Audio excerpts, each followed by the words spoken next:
many different ways that we pronounce Malaga? No idea. Welcome back to Kari and Christian Roam the Globe. Today we have one day in Malaga, Spain.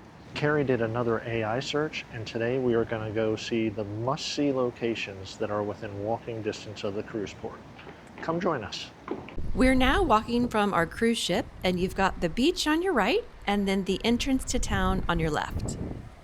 This is stop 1 from the scavenger hunt. It's MuelleUno, which means Pier 1.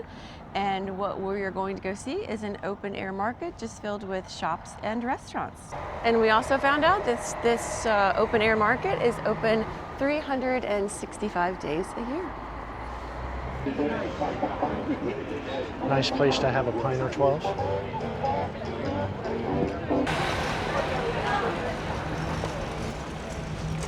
Got a bunch of nice little stands, so you could grab a Coke if you want your Dunkin'. So you can see they have shops, a bunch of restaurants, of course your Starbucks, and just a bunch of different shopping options. Nice rooftop patios, you could sit and have a cocktail or lunch. As Christian mentioned, the promenade is lined with lots of different shops and restaurants, including the Michelin-starred Jose Carlos Garcia. This area's got a hub feel, and it happens to be home to our next stop. Now we are at our second spot on the scavenger hunt, and it is at Centre Pompidou, and this is the cube that we had heard about. So we're gonna go find out what that's about.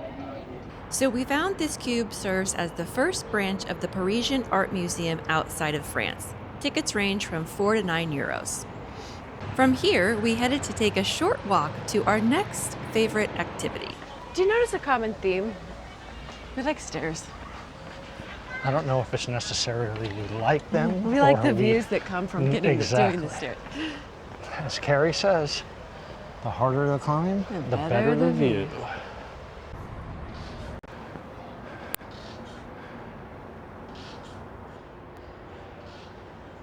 So we're actually on our way to the third stop, the castle of Gibralfaro. Yes, and our fourth stop is another fort, which the castle protected. This the fourth stop on our scavenger hunt, which is the Alcazaba. Alcazaba, yes. The fort. Sorry, I was just trying to look at a sign, but some other people walking were blocking it. And that is actually what I wanted to say too. They're really close. So if you make it all the way up to, when you make it all the way up to the castle, you will come back down and you'll hit another stop too. So it's a really good two for the price of one type of deal.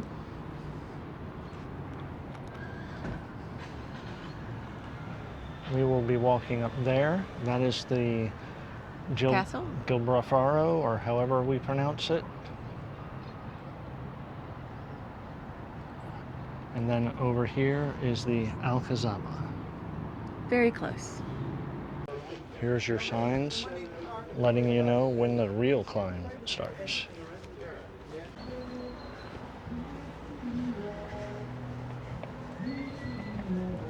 This is Alcazaba.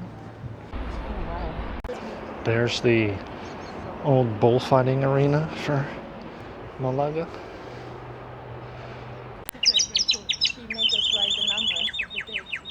Flags are a bit battered, but... In case anyone's wondering, there are 81 steps, technically, up.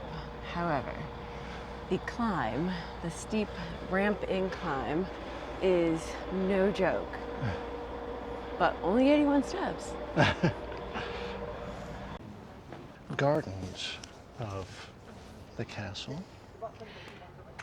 And once you get up here, there's a small fee. What was it, Christian? 10 euros? €7 per person, or €10 for tickets to access this and the Alcazaba, which is the fort. So it seems like we're going to get a lot in here, so we'll take you around and show you. But if we walked all the way up here, you were darn sure we were paying to get in. Ooh, bar. A what? A bar.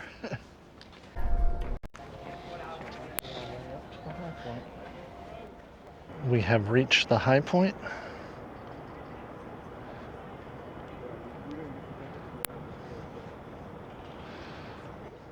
The yachts aren't quite as impressive from this height, but views are gorgeous.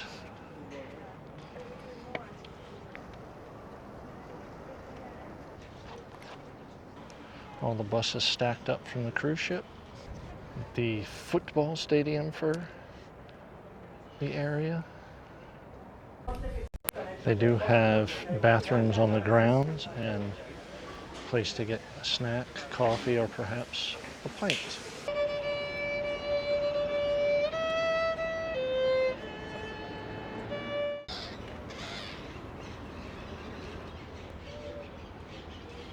Kari is upset she can't go. We're not going in there for her to pick some oranges.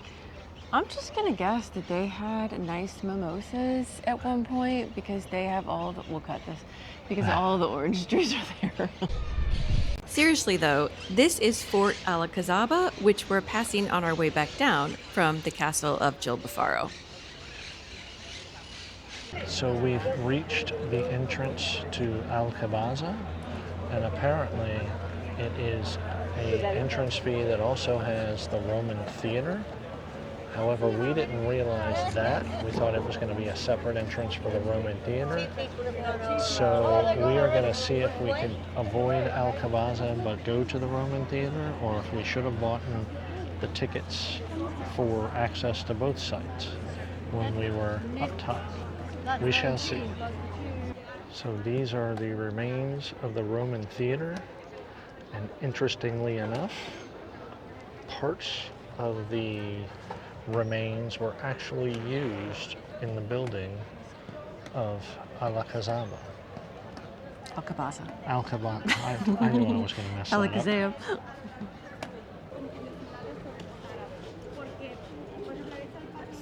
Another Rambla with some shops as we make our way to the cathedral and the Picasso Museum.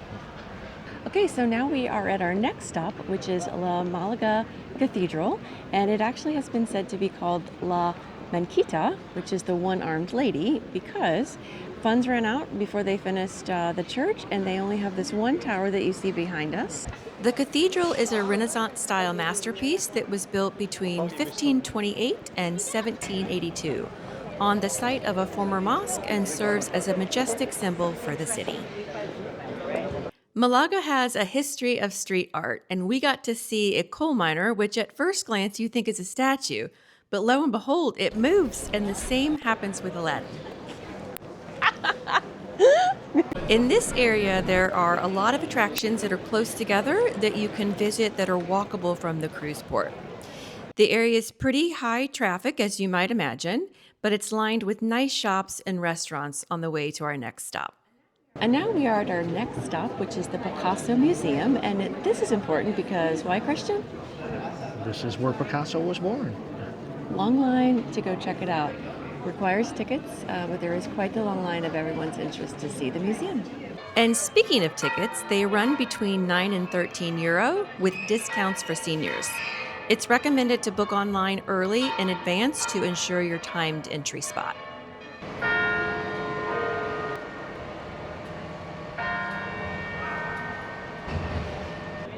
And a tip, if you visit the church, you can climb 200 steps to the rooftop for some of the most panoramic views of the city and the port.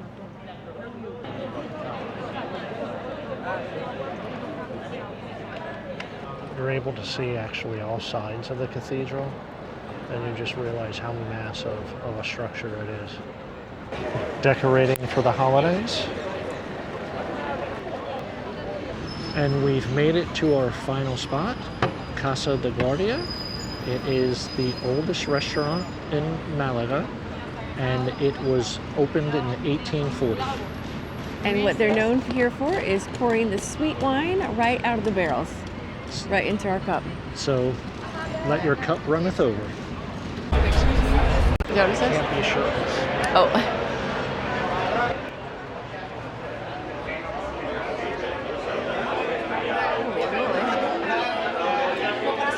We're glad we found Casa de Guardia, but it was a bit too crowded for what we prefer. It's a no-nonsense kind of place designed for the food and drink to be enjoyed standing up at the long wooden bar. And that wraps up our day in Malaga. What did you think of it? I really, really enjoyed Malaga. It is one of those places where if you have a day and you plan smart by using AI if you need to, or just doing your research, you can cover so much ground in a short amount of time. Everything is really walkable, and you get a different feel of, being on the water, going up to see some history, getting a little workout in. It's seeing some arts district. There's just a ton that you can do here, so I really enjoyed it. What about you? I enjoyed it as well. One piece of advice, if you want to actually go into the places that we visited, make sure you have your tickets in advance. There were some pretty long queues for those who didn't have their tickets yet. Heck, there were even long queues for those who had their tickets already. Yeah. So pick out which sites you want to go see and actually go dig deeper into, and make sure you have your tickets in advance. But all in all, a wonderful city to visit. Absolutely. And that brings to a wrap our day in Malaga. And stay tuned for next week, where we will be in Madeira, Portugal, which we will also show you what a day can look like there if you have the chance to visit. Until next time. How many different ways did we pronounce Malaga? No idea.